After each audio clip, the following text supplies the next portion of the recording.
How does a world-dominating superpower just vanish? Welcome to The Explainer. Today we're going to do an autopsy, but not on a person. No, we're examining the remains of the absolute greatest superpower the ancient world had ever seen. We're looking at the monumental collapse of the Roman Empire. And the historical stakes here are just massive, because we're talking about the end of an era that literally shaped the foundations of the modern world. You see, the Roman Empire didn't just trip and fall one day, and it certainly wasn't taken out by a single catastrophic blow. As we're going to see as we analyze the source material today, Rome suffered a really slow, compounding death by 1,000 cuts.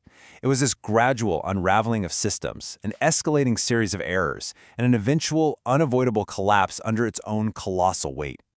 Okay, let's dive right into this with Section 1, the myth of invincibility. Now, before we can really understand how this giant died, we have to look at what it looked like when it was fully alive and completely healthy, right?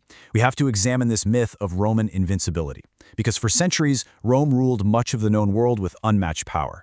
I mean, try to visualize the sheer scale of this dominance. A merchant could travel from the rainy, cold shores of Britain all the way to the sun-baked deserts of Syria, and they would never once leave Roman territory. They'd spend the exact same currency, travel on the exact same intricately paved roads, and be protected by the exact same laws. They had the most disciplined military, the most advanced engineering, and this huge administrative system connecting millions of people. They were, without a doubt, the undisputed center of the universe. And this peak period was known as the Pax Romana, which basically translates to Roman peace.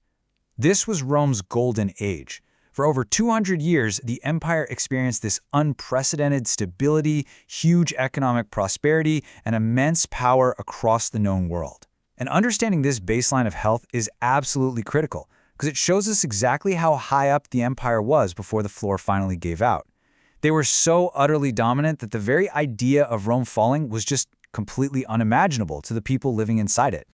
But things start to change as we move into Section 2, rotting from the inside. Because, the most dangerous diseases are often the ones you can't actually see on the surface.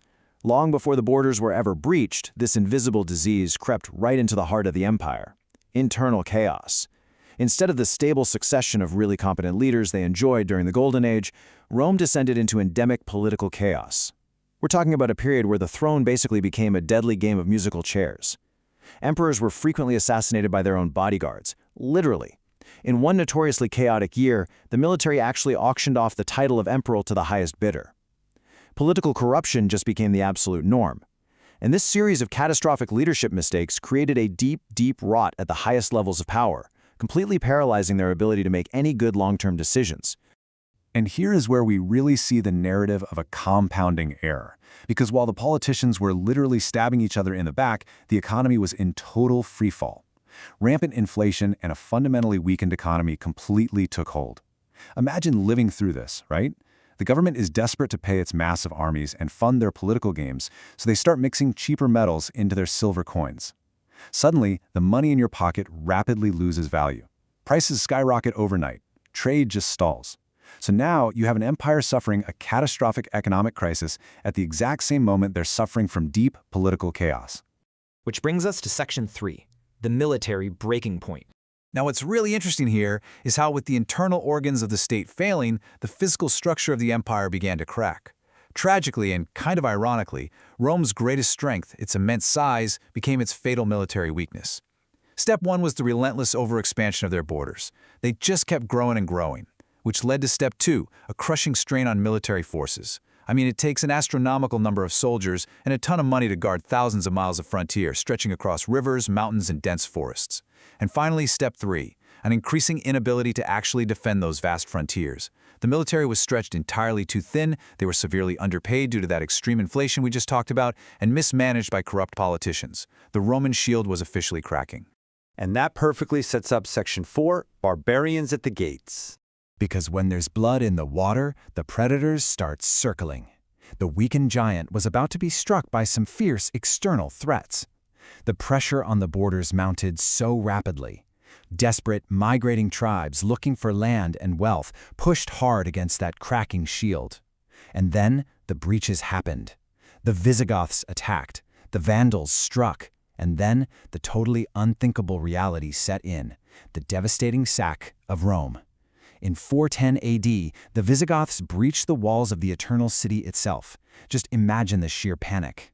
For exactly 800 years, no foreign enemy had set foot inside Rome.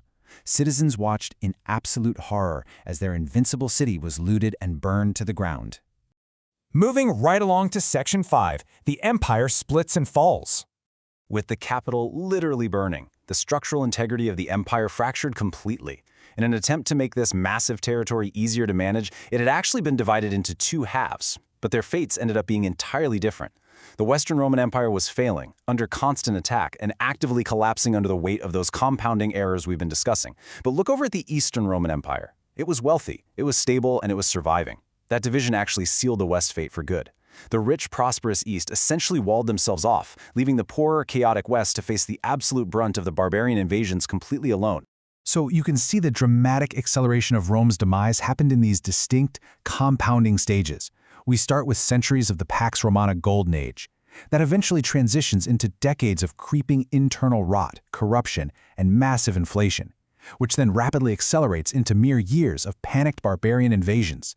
And all of this terrifying momentum crashes violently into one specific date, 476 AD, marking the total fall of the Western Roman Empire. 476. I really want to pause on this number for just a second, because in 476 AD, a Germanic king deposed the very last Western Roman emperor, a young boy named Romulus Augustulus. But as this explainer has shown us today, 476 AD wasn't the sudden murder of an empire. It was really just the final breath of a superpower that had been dying on life support for centuries. The plug was just finally pulled. Which leads us to our final section, Rome's lasting global legacy. Because the end of the Roman Empire in the West is definitely not the end of the story. Here is the great historical twist of survival. The Roman Empire didn't actually completely die. Remember that eastern half? Well, it lived on as the Byzantine Empire. Because they had better geography, a much stronger economy, and more stable leadership, the eastern half of the Roman Empire managed to survive the collapse of the West. In fact, they continued to thrive for nearly another 1,000 years. It perfectly illustrates how different strategic choices and economic realities can yield drastically different results. So what is the crucial point here? What's the ultimate lesson we can take away? Well, the collapse of Rome was not a single event. It was the devastating result of long-term economic weakness, driven by decades of severe political mistakes, and ultimately destroyed by internal division and relentless military pressure. History's greatest empire died of compounding errors. It's the ultimate historical proof that absolutely no superpower is invincible. Which leaves us with this final, kind of provocative thought. Look around at the world today. Are modern superpowers immune to these exact same compounding mistakes? Unstable leadership, economic inflation, internal divisions, overextended militaries? You know, the anatomy of collapse looks remarkably similar no matter what century you happen to be living in. It's definitely something to keep in mind the next time you read the news. Thanks for joining me on this explainer. Keep questioning, keep learning, and I'll catch you next time.